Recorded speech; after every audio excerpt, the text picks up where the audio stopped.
host, Jennifer Sue.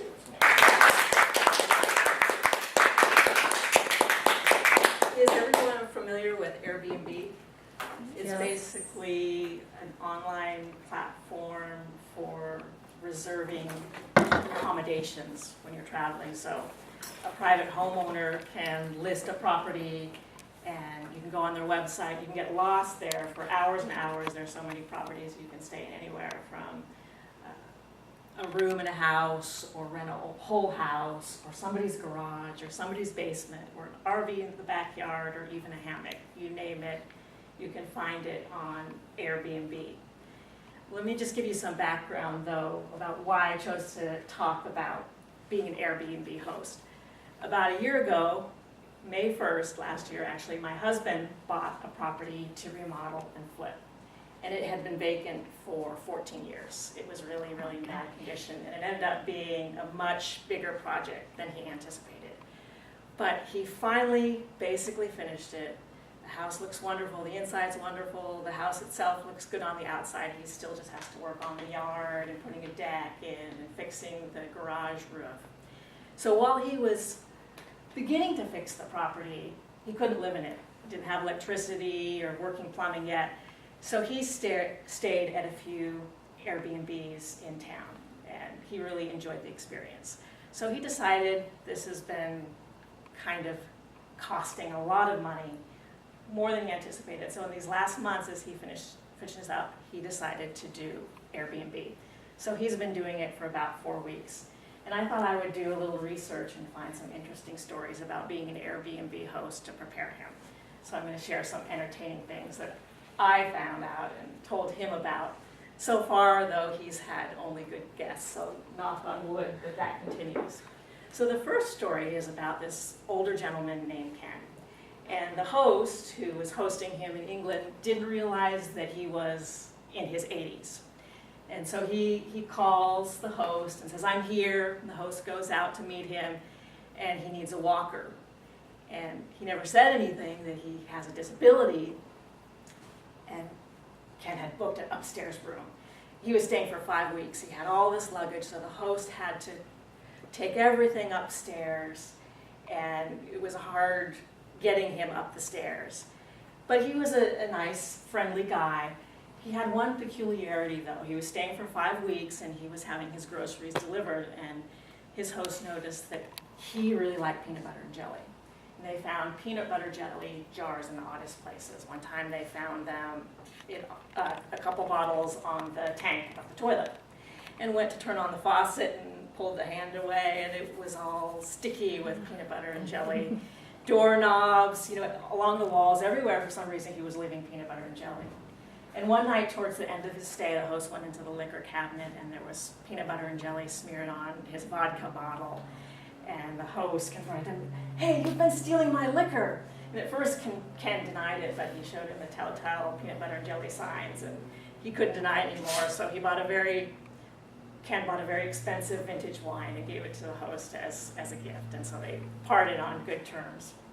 And the second entertaining story I found was about a man from England who was visiting Germany, and he called himself Rabakneser.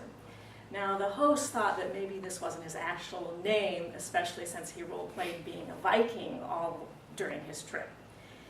The night after he came, the host woke up to find Rabakneser tickling his feet as he was sleeping. This was his way of waking him up to ask him where he kept the sugar in the kitchen. And the host went into his bathroom, and the bathroom mirror was unscrewed off the wall. Now, Rabakneser had this long ponytail, and there was no one else in the house, so he knocked on Rabakneser's door. He didn't go in and tickle his feet, and he asked about the mirror. Well, Rabakneser had unscrewed the mirror so that he could use it to check the status of his ponytail in the mirror that was in his room. So they worked that out. And the next interesting story I have is this particular host in the US was hosting somebody from abroad, and he just thought she was a little bit heavy-set. He didn't realize she was actually pregnant, and she'd come to the US to have her baby, and so her baby would have US citizenship. Now, luckily she didn't have the baby in the host's house, but she didn't mention anything about it, and in the middle of the night he hears a baby crying, and then he sees some diapers in the bathroom, and he realized that she had had her baby, and this was an uninvited guest, so he had to let her know that the cost for 2 guests was more than the cost for 1 guest, and she had to settle her tab. And then there was Lou, and Lou was a student from Taiwan, and he cooked his hosts. He was visiting the US, he was staying in an Airbnb waiting for his dorms to open. He cooked his hosts these amazing, amazing meals. He was a wonderful chef. But they discovered he didn't know how to vacuum, he didn't know how to make his bed, he didn't know how to do his laundry, he didn't know how to clean his dish. So the host very patiently showed him how to do all these things, and upon his leaving, he gave them a present and this really nice card thanking the host for teaching him all of these life skills, and he was going to be forever grateful. And finally, there was the host that was lured by money, who rented their place out for New Year's Eve, 2000 for the night, knowing that these people were going to have a party. And at first, they didn't find much damage, but when they turned on the AC system, they realized that somebody had thrown up in the vent on the floor. So, lesson learned, they decided to never do that again.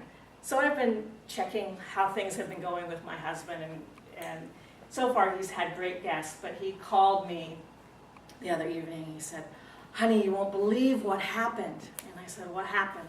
Well, he has one of those locks with a code on, so guests can self-check in. He said, "I had this young couple stay, and they went out, all dressed up. I assume they, were going out for drinking and dancing.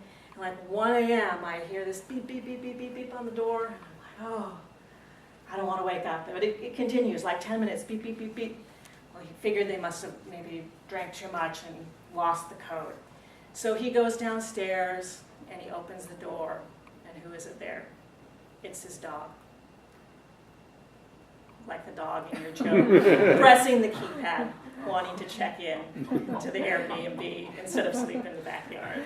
So I encourage you all. I've stayed a couple times in this 4 weeks since my husband's been doing it and met some interesting people.